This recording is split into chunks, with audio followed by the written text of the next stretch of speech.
Assalamualaikum warahmatullahi wabarakatuh. Mari sejenak kita hadiahkan sholawat kepada baginda Nabi Muhammad Shallallahu Alaihi Wasallam. Semoga dengan menyebut namanya, hati kita tenang dan hidup kita penuh berkah. Jangan lupa klik subscribe dan nyalakan loncengnya di channel Cantika Story, agar kamu tidak ketinggalan kisah-kisah inspiratif lainnya. Pernahkah kamu bertanya, benarkah ada wanita Indonesia biasa yang tiba-tiba dinikahi oleh seorang direktur muda tampan dan kaya di Arab? Dengarkan kisah ini sampai akhir, karena bisa jadi ini adalah jalan hidayah yang tidak kamu duga. Udara Riyadh masih membawa hembusan hangat khas gurun, saat matahari belum terlalu tinggi menembus celah jendela kaca gedung Al-Azmi Global Energy yang megah. Seorang gadis Indonesia dengan gamis biru muda dan syal lembut di kepalanya, menunduk di depan lift lantai 30. Namanya Alia Ramadhani. Ia baru saja sampai di hari pertamanya bekerja sebagai asisten pribadi seorang direktur utama yang katanya sangat sulit didekati, apalagi disukai. Ia menarik napas panjang sambil menggenggam map kuning berisi dokumen penyambutan. Ini bukan hanya hari pertamanya di kantor, tapi juga hari pertama baginya berada jauh dari siapapun yang ia kenal. Tak ada ayah, ibu, bahkan tak ada teman. Hanya ada tekad dalam dada dan doa dalam hati. Lift terbuka. Ia menunduk sopan kepada dua pria tinggi berjubah putih yang keluar dari dalam. Suara telapak kakinya pelan memasuki ruangan yang dikelilingi kaca mewah, dengan interior minimalis namun elegan. Assalamualaikum, ucapnya pelan pada resepsionis. Waalaikumsalam. Kau Alia Ramadhani dari Indonesia? Tanya perempuan Arab di balik meja. Iya. Saya. Kau terlambat 2 menit. Alia langsung menunduk. Maaf, saya baru pertama kalinya di kota ini. Taksi saya. Langsung saja ke ruangan direktur. Dia ingin melihatmu sekarang. Potong si resepsionis tajam. Pintu kaca di ujung koridor. Jantung Alia berdetak cepat. Baru 5 menit bekerja, dan ia sudah harus bertemu direktur utama? Ia menarik napas dan melangkah pelan menuju pintu kaca tinggi berlapis stiker logo perusahaan. Ia mengetuk pelan. Masuk. Suaranya dalam, tenang, dan agak berat. Alia membuka pintu, lalu menunduk dalam. Pria itu duduk di balik meja kerja besar dari kayu hitam berukir. Jubahnya putih bersih, dan wajahnya begitu tenang, dengan rahang tegas dan mata dalam yang seolah bisa membaca isi kepala. Dialah Fahd Al-Azmi, direktur utama termuda di industri energi seluruh Arab Saudi. Dikenal dingin, cerdas, tak tersentuh, dan paling anti dekat dengan staf wanita.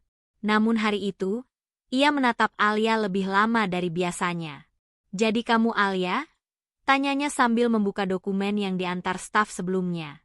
Iya, Tuan. Apa alasanmu melamar kerja sejauh ini dari Indonesia? Sementara bisa saja kamu cari kerja di negerimu. Alia menelan ludah. Saya ingin belajar lebih banyak, dan saya ingin menjadi seseorang yang bermanfaat, walau hanya jadi asisten. Fahd mendengus pelan, lalu berkata, banyak orang datang ke sini untuk uang. Kau terdengar berbeda. Alia hanya menunduk. Terserah. Aku tidak butuh yang manis di mulut, tapi rapi di pekerjaan. Ikut aku nanti ke ruang rapat jam 10. Jangan bicara kecuali aku minta. Mengerti? Ya, Tuan. Itulah awal dari segala sesuatu yang tak Alia duga. Hari-hari pertama berjalan cepat. Alia adalah pribadi yang teliti, rapi, dan sabar. Ia hafal jadwal direktur, tahu kapan harus menyuguhkan laporan, dan tahu kapan harus diam. Tapi di balik ketegasan Fahd, ada momen kecil yang tak bisa ia abaikan. Seperti ketika Fahd tiba-tiba berkata saat mereka berjalan di lorong menuju ruang presentasi, aku tidak suka parfum yang menyengat. Tapi entah kenapa, wangi dari kerudungmu mengingatkanku pada ibuku. Alia tersenyum pelan. Saya pakai minyak kasturi putih. Itu oleh-oleh dari ibu sebelum saya berangkat ke sini. Fahd tak berkata apa-apa. Tapi sejak hari itu, ia tak pernah memarahi Alia. Bahkan, ia mulai membawa Alia ke rapat-rapat penting. Bahkan ke pertemuan tertutup dengan investor. Ada satu malam, saat semua staf sudah pulang, Alia masih menyusun dokumen. Pintu kantor terbuka, dan Fahd masuk lagi. Kau belum pulang. Saya belum selesai mengedit presentasi besok. Fahd berjalan ke jendela, menatap Riyad yang gemerlap. Kau tidak takut sendirian di sini? Alia mengangkat bahu. Jika Allah bersama saya, mengapa saya harus takut? Lelaki itu menatapnya lama. Tidak dengan rasa ingin tahu, tapi seperti menemukan cahaya kecil di tengah hidupnya yang selama ini sunyi. Hari itu, saat Alia pulang, ia tak tahu bahwa diam-diam, direktur muda itu mulai mencatat namanya bukan hanya dalam jadwal kerja, tapi dalam doanya yang panjang di malam hari. Langit Riyadh malam itu seperti sehelai kain hitam yang dijahit bintang. Suasana kantor sudah sunyi, hanya pendingin ruangan yang masih berdengung pelan. Alia membereskan berkas terakhir, bersiap pulang saat lampu utama ruang direktur kembali menyala. Suara langkah kaki yang sudah dikenalnya itu memasuki ruangan. Tuan Fahd berdiri di ambang pintu, wajahnya tak setegang biasanya. Kau belum pulang? Tanyanya. Suaranya kali ini terdengar lebih lembut. Alia berdiri dan menunduk sopan. Belum, Tuan. Saya baru saja menyelesaikan outline untuk presentasi strategi perusahaan minggu depan. Fahd berjalan pelan ke arah meja kerjanya. Ia duduk, lalu mengamati Alia beberapa detik. Duduklah. Kau sudah cukup lama bekerja denganku. Tapi aku sadar, aku hampir tidak tahu apapun tentangmu, Alia Ramadhani. Alia agak kaget, tapi menuruti perintahnya. Duduk di kursi seberang meja, ia menjawab hati-hati. Saya hanya orang biasa, Tuan. Tidak ada yang istimewa dari saya. Orang biasa tidak mungkin bisa memukau para investor dalam rapat seperti yang kau lakukan kemarin. Alia tersenyum. Saya hanya menyiapkan data. Yang bicara tetap Tuan. Fahd menatap jendela. Riyadh gemerlap di balik kaca. Lalu ia bertanya tiba-tiba, ayahmu masih ada? Alia menunduk. Ayah meninggal ketika saya masih sekolah menengah. Ibu yang membesarkan saya dan adik-adik. Beliau yang mengajarkan saya untuk bersabar dan tetap menjaga akhlak meski jauh dari rumah. Fahd mengangguk perlahan, matanya sedikit berubah. Ibuku juga wafat ketika aku kecil. Setelah itu, rumahku sepi. Ayah sibuk dengan bisnis. Aku tumbuh di bawah asuhan para pembantu dan guru privat. Tapi tidak ada yang mengajariku bagaimana rasanya didoakan oleh seorang ibu setiap pagi. Alia menatapnya perlahan. Untuk pertama kalinya, direktur yang terlihat sempurna itu membuka sisi manusiawinya. Malam itu, mereka tak banyak bicara lagi. Tapi sejak hari itu, Fahd mulai memanggil Alia lebih sering. Tak hanya untuk urusan kerja. Kadang untuk mendengarkan musik Arab lama, kadang hanya menatap Riyadh bersama dari balik jendela tinggi. Hari-hari berlalu cepat. Alia mulai disukai oleh para direktur lain. Beberapa staf bahkan mulai berbisik bahwa direktur Fahd terlihat berubah sejak memiliki asisten baru. Namun tak semua suka. Suatu pagi, Alia dipanggil oleh direktur operasional, seorang pria tua bernama Salim. Di ruangan gelap beraroma kopi kuat, ia berkata, "Kau pintar, Alia. Tapi terlalu dekat dengan Tuan Fahd bisa membuat orang lain tidak nyaman." Alia menjawab hati-hati, "Saya hanya bekerja, Pak. Tidak lebih." Salim menyipitkan mata. "Kau dari negara kecil yang jauh. Di sini, perempuan seperti kau hanya boleh datang, bekerja, lalu pulang. Jangan mimpi terlalu tinggi." Alia pulang hari itu dengan mata berkaca. Tapi ia tak mengadu. Ia menulis semua kesedihannya dalam jurnal malam, lalu menangis pelan sambil menyebut nama Allah dalam sujud panjang. Minggu berikutnya, Fahd membawa Alia ke pertemuan strategis dengan delegasi luar negeri. Di akhir rapat, salah satu pejabat dari Qatar berbisik pada Fahd, "Asistenmu ini luar biasa. Ia punya aura yang menyegarkan ruangan. Hatimu pasti tenang ketika dia ada." Fahd hanya tersenyum tipis. Tapi sorot matanya memancarkan sesuatu yang mulai tumbuh dari dalam dada. Rasa. Suatu malam, setelah Alia selesai menyusun slide laporan, Fahd menemuinya di ruang kerja tambahan. Alia, katanya pelan. Apa kau bahagia di sini? Alia mengangguk. Selama saya masih bisa bekerja jujur dan tidak melanggar syariat, saya bahagia. Fahd mendekat, menatap matanya dalam-dalam. Lalu, jika suatu hari nanti aku memintamu untuk tidak bekerja lagi, tapi tetap tinggal di sisiku, apakah kau akan bahagia? Alia tercekat. Suasana ruangan mendadak senyap. Hanya jam dinding yang berdetak. Saya tidak mengerti maksud Tuan. Fahd menunduk. Suaranya lebih dalam. Aku tak ingin memaksamu menjawab sekarang. Tapi aku tahu hatiku telah menjauh dari banyak hal, dan hanya tenang ketika melihatmu duduk di kursi seberangku, seperti malam ini. Alia menunduk. Jantungnya bergetar. Ia tak tahu harus menjawab apa. Hari-hari setelahnya menjadi lebih sunyi. Fahd mulai menjaga jarak. Ia jarang berbicara, bahkan tak lagi memanggil Alia kerabat. Alia merasa asing di kantor yang dulu ia anggap sebagai rumah barunya. Namun dalam diam itu, Fahd justru mulai menyiapkan sesuatu.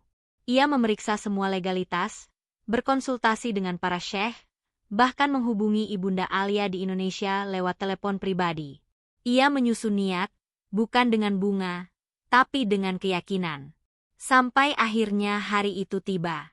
Hari di mana niatnya menjadi pengikat takdir. Langit Riyadh baru saja dihiasi warna emas senja saat Alia melangkah pelan menuju ruang kerja Fahd. Sejak percakapan ganjil beberapa hari lalu, sang direktur berubah menjadi pribadi yang nyaris tak tersentuh lagi. Tak ada lagi perintah langsung, tak ada lagi diskusi laporan sambil menatap kota dari jendela lantai atas. Semua jadi dingin, kaku, dan hening. Namun sore itu, resepsionis memberinya sebuah catatan tangan sederhana. Tolong temui saya setelah maghrib. Ruang tengah, lantai 29. Alia sempat ragu. Ia pikir akan ada rapat mendadak. Tapi ia tetap datang dengan map kecil berisi laporan akhir pekan, menjaga profesionalitas walau hatinya digelayuti rasa tak nyaman. Ia mengetuk pintu. Masuk. Suaranya terdengar lebih tenang dari biasanya. Alia melangkah. Ruangan itu bukan ruang kerja utama Fahd, melainkan sebuah ruang tamu VIP perusahaan. Lampunya hangat, karpet persia membentang, dan tak ada berkas kerja di meja. Hanya ada secangkir teh, dua kursi yang saling berhadapan, dan satu pria bersorban putih duduk di samping Fahd. Alia menunduk. Assalamualaikum, Tuan. Waalaikumsalam, jawab Fahd dengan senyum yang tak biasa. Duduklah, Alia. Ia duduk pelan. Map di tangannya diletakkan di paha, siap jika dibutuhkan. Pria bersorban membuka suara. Anak muda ini, katanya sambil tersenyum ke arah Fahd, telah meminta pendapat dan restu saya sejak 2 minggu lalu. Ia banyak bertanya tentang syarat dan hak seorang wanita, tentang niat, dan tentang pernikahan yang tidak dibangun atas nafsu. Alia menoleh bingung. Lalu matanya bertemu mata Fahd yang kini tampak teduh dan lurus. Alia, ujar Fahd pelan, kau mungkin tak pernah menyadarinya. Tapi sejak awal, aku mencatat ketenanganmu. Kau tak pernah memaksa perhatian siapapun, tapi kehadiranmu selalu mengisi ruang yang kosong dalam pikiranku. Alia menelan ludah. Wajahnya mulai memerah. Aku telah berbicara dengan ibumu.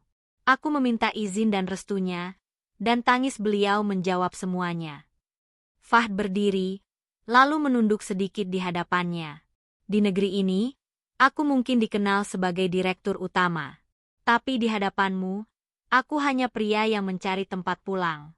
Maukah kau menjadi istriku? Alia gemetar. Hatinya berdebar, dan matanya tak sanggup menatap. Tuan saya tidak tahu harus berkata apa, bisiknya. Fahd menunduk. Katakan apa yang ingin kau katakan. Tidak ada tekanan. Air mata menetes pelan dari mata Alia. Saya hanya perempuan biasa, Tuan. Tapi kalau benar Tuan menginginkan saya bukan karena jabatan, bukan karena kesendirian, tapi karena keyakinan bahwa Allah menitipkan hati ini untuk Tuan, maka saya menerima. Pria bersorban tersenyum haru. Alhamdulillah, ujarnya pelan. Fahd menghela napas panjang. Untuk pertama kalinya sejak ia menjadi direktur, suaranya bergetar. Akhirnya aku bisa bernapas lega. Berita tentang lamaran itu menyebar dengan cepat ke dalam lingkup kecil internal perusahaan. Banyak yang terkejut. Sebagian menganggapnya dongeng, sebagian lain merasa tak terima. Direktur Salim adalah salah satunya. Ia memanggil Fahd ke ruangannya, mencoba berbicara dengan nada peringatan. Fahd, kau masih muda. Jangan gegabah. Perempuan itu bukan dari lingkungan kita. Aku tahu, jawab Fahd tenang.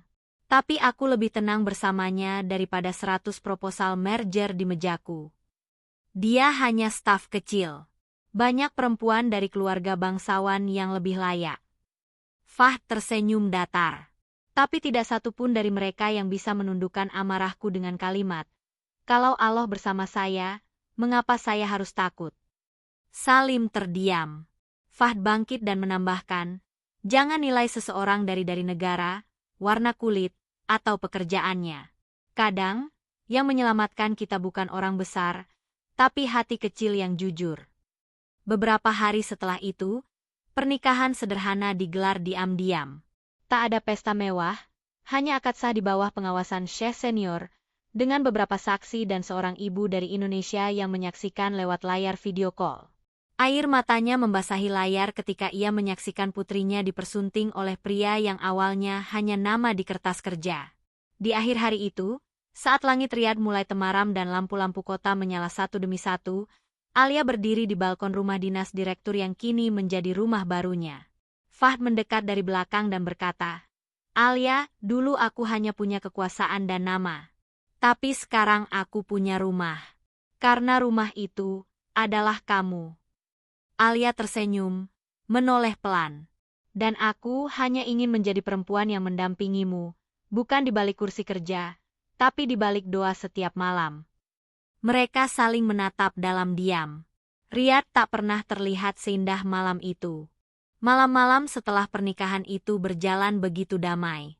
Alia mulai menjalani hidup barunya sebagai istri seorang pria yang dulu hanya ia kenal dari layar komputer, kini tidur di sisinya, mengimami sholatnya, dan menggenggam tangannya saat membacakan doa setelah witir. Namun dunia luar tidak seindah dunia dalam rumah tangga mereka.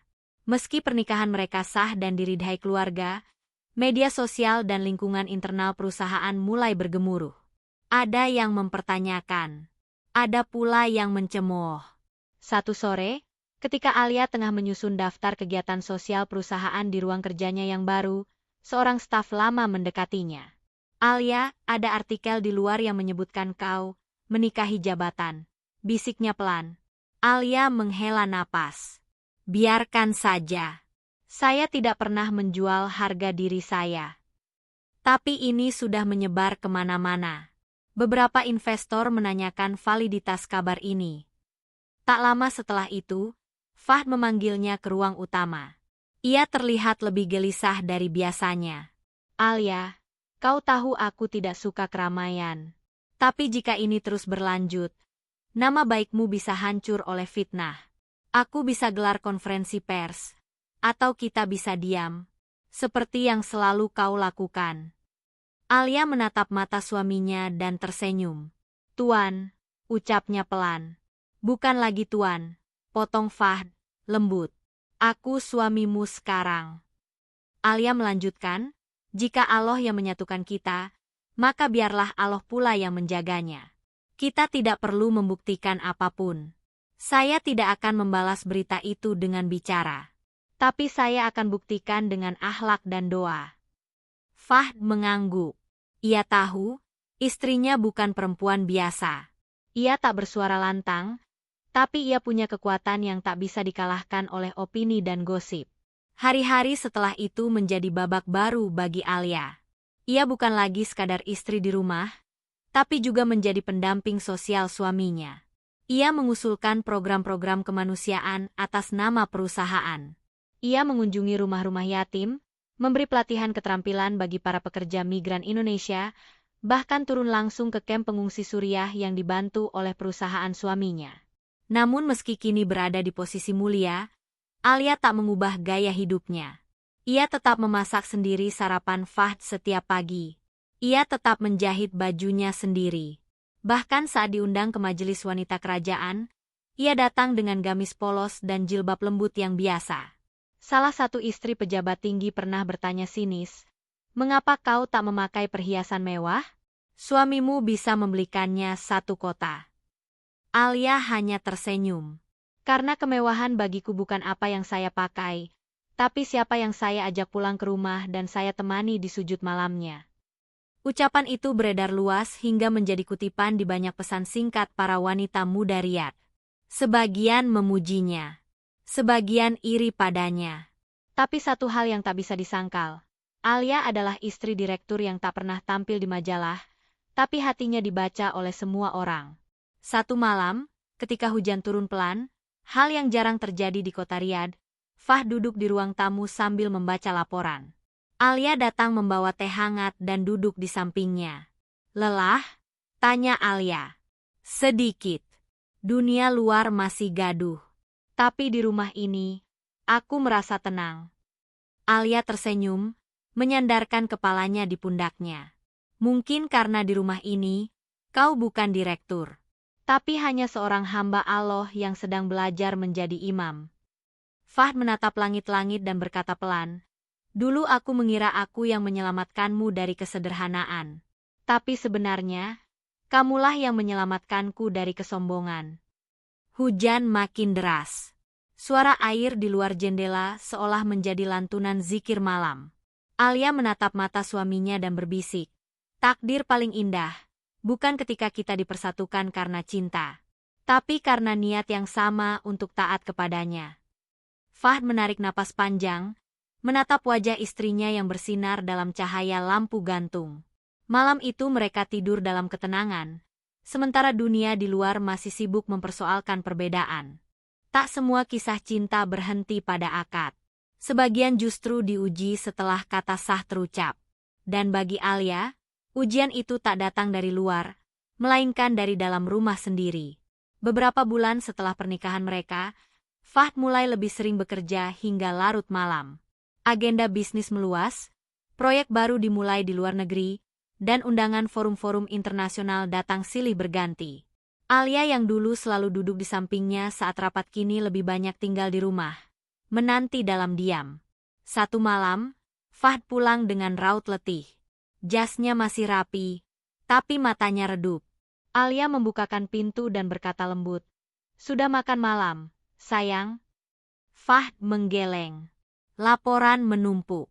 "Aku janji hanya sebentar, tapi nyatanya setengah hari berlalu." Alia menatapnya, lalu menuntun suaminya ke meja makan. "Duduklah. Saya siapkan sup daging yang kamu suka." Mereka makan dalam diam. Suasana tak seteduh biasanya. Setelah makan, Fahd duduk di ruang tengah, menatap layar ponselnya. Alia datang mendekat sambil membawa teh. "Apa kamu ingin aku kembali membantu di kantor?" tanyanya hati-hati. Fahd menoleh cepat. "Tidak. Aku tidak ingin kau lelah lagi dengan urusan dunia. Aku bisa mengurus semuanya." Alia diam sebentar. "Tapi, aku merasa seperti bukan bagian dari hidupmu lagi." Fahd menghela napas. "Aku hanya ingin melindungimu, Alia, bukan menjauh." Beberapa hari setelah itu, ketegangan kecil mulai muncul. Bukan karena pertengkaran, tapi karena diam yang terlalu panjang. Alia rindu pada masa ketika mereka saling berbagi ide, saling bertanya hal kecil, bahkan sekadar menertawakan hal sepele di dapur. Kini semuanya terasa seperti rutinitas sunyi. Suatu sore, seorang wanita Arab datang ke rumah mereka. Wanita itu adalah sepupu jauh Fahd yang juga merupakan anggota dewan di perusahaan. Namanya Maryam. Ia datang dengan senyum manis dan aroma parfum yang kuat. Alia menyambutnya dengan ramah, menyuguhkan teh dan kurma seperti biasa. Maria menatap Alia dengan sorot tajam tapi sopan. Aku dengar kau wanita cerdas. Tapi mengapa memilih diam di rumah setelah menikah? Alia tersenyum, menunduk. Karena suamiku merasa aku lebih aman di sini. Maryam tersenyum miring. Atau mungkin karena ia merasa kau tak lagi berguna untuk perusahaan. Pertanyaan itu seperti jarum yang menusuk perlahan. Alia menjawab pelan, perempuan tidak harus dinilai dari seberapa sering dia tampil di ruang publik. Terkadang, keberadaannya di rumah jauh lebih menentukan arah doa sebuah keluarga. Maryam terdiam, lalu berdiri. Semoga kau tak menyesal suatu hari nanti. Malam harinya, Fahd pulang dan mendapati Alia sedang menyapu halaman dalam, sendirian. Alia, kenapa tidak suruh pelayan saja? Alia menoleh. Karena menyapu kadang bisa membersihkan hati yang penuh prasangka. Fahd diam. Ia tahu maksud istrinya. Beberapa detik kemudian, ia mendekat, berdiri di belakang Alia. Aku tahu kamu mendengar sesuatu dari Maryam. Alia tak menjawab. Fahd melanjutkan, aku tidak menyesal menikahimu. Aku hanya terlalu takut kehilanganmu, sampai-sampai lupa bahwa kehilangan tak selalu tentang jarak. Alia berhenti menyapu. Lalu apa yang kau takutkan sebenarnya, Fahd? Fahd menghela napas. Aku takut jika suatu hari kamu merasa menyesal memilih menjadi istri seorang direktur. Hidup dalam tekanan, diam di balik dinding, dicemooh, dan dituduh merebut sesuatu yang bukan hakmu. Alia menoleh pelan, matanya jernih. Aku tidak pernah menyesal menikah denganmu. Aku hanya ingin tetap menjadi bagian dari perjuanganmu.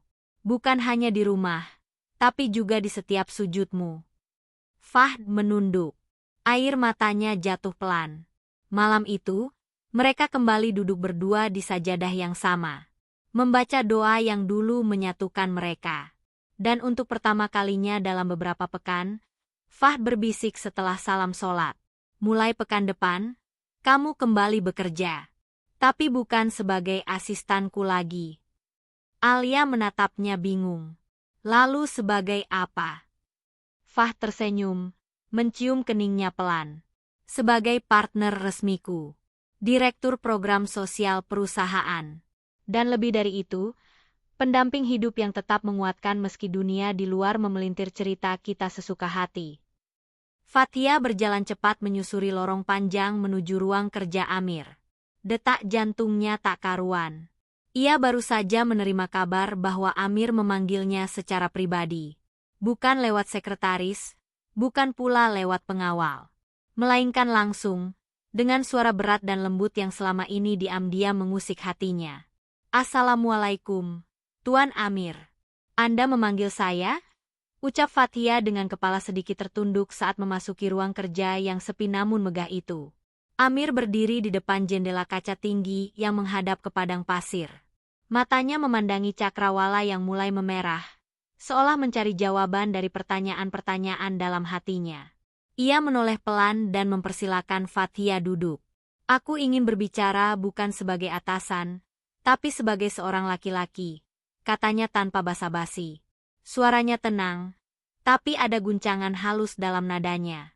Fathia menelan ludah. Baik, Tuan. Saya mendengarkan.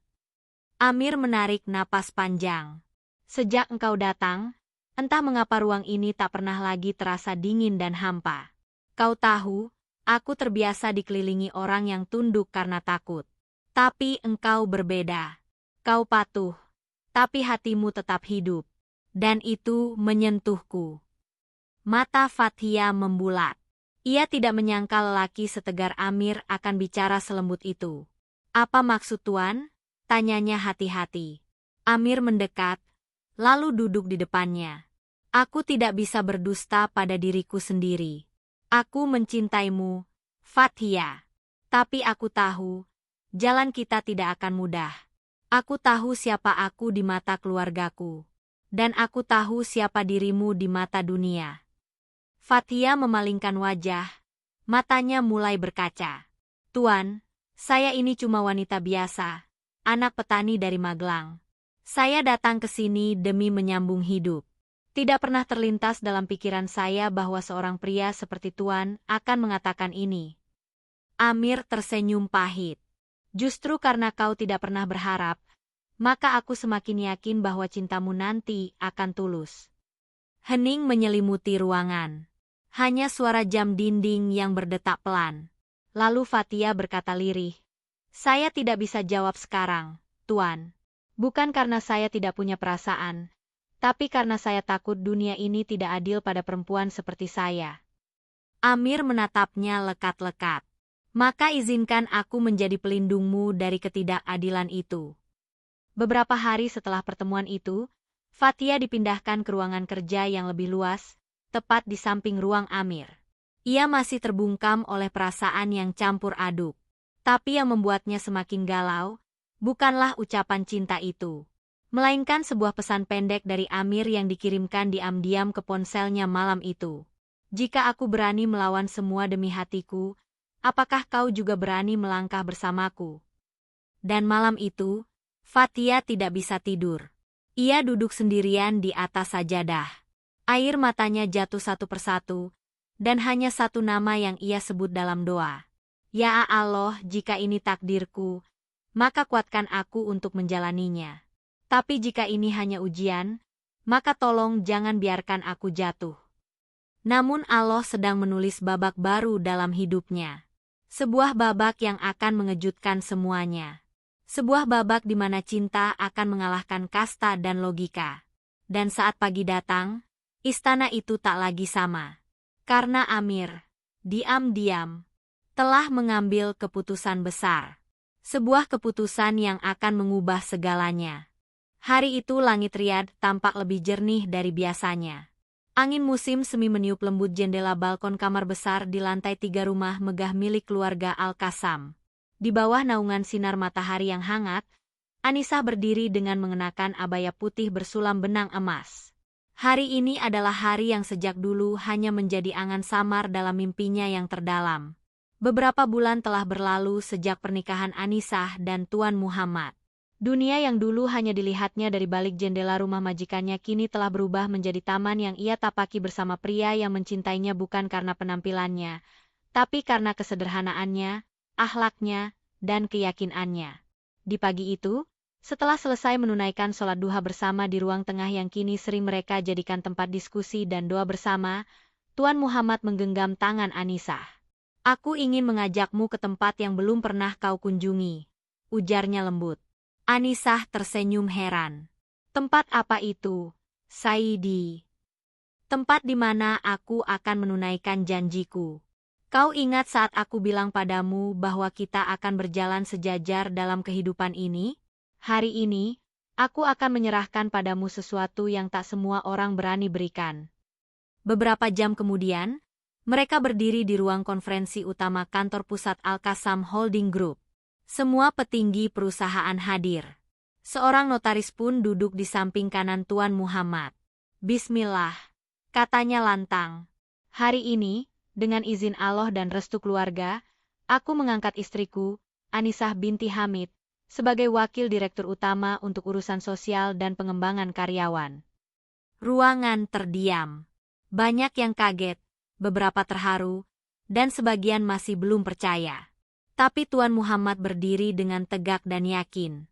Tak ada wanita yang lebih mengenal kebutuhan para karyawan dan nilai kemanusiaan dalam perusahaan ini selain dia yang pernah hidup sebagai mereka. Mata Anissah berkaca-kaca. Ia memandang tangan suaminya yang hangat menggenggamnya, lalu menatap hadirin yang perlahan memberi tepuk tangan penuh hormat. Hari-hari setelahnya adalah hari-hari perjuangan baru. Anissah tidak hanya menjadi istri seorang direktur, tapi juga menjadi pemimpin yang membumi.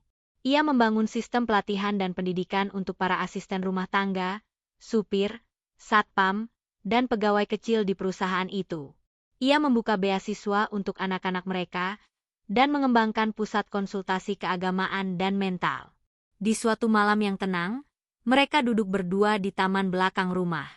Langit penuh bintang, dan wangi bunga melati menguar lembut. "Anissah," kata Tuan Muhammad pelan, "kalau kau bisa kembali ke masa saat pertama kali datang ke Riyadh, apa yang akan kau ubah?" Anisah memejamkan mata. Tidak ada. Karena setiap luka, setiap tangisan, setiap rasa lelah semuanya membawaku ke tempat ini. Kepadamu. Tuan Muhammad tersenyum. Dan aku bersyukur Allah memilihku untuk mencintaimu, bukan hanya sebagai istri, tapi sebagai anugerah darinya. Malam itu, langit Riyadh menjadi saksi bahwa cinta yang dimulai dari air mata bisa bermuara pada surga kecil bernama ketulusan. Bahwa seorang wanita muda dari desa kecil di Indonesia bisa menjadi pelita di tengah gelapnya sistem, asalkan ia tetap menjadikan Allah sebagai cahaya langkahnya.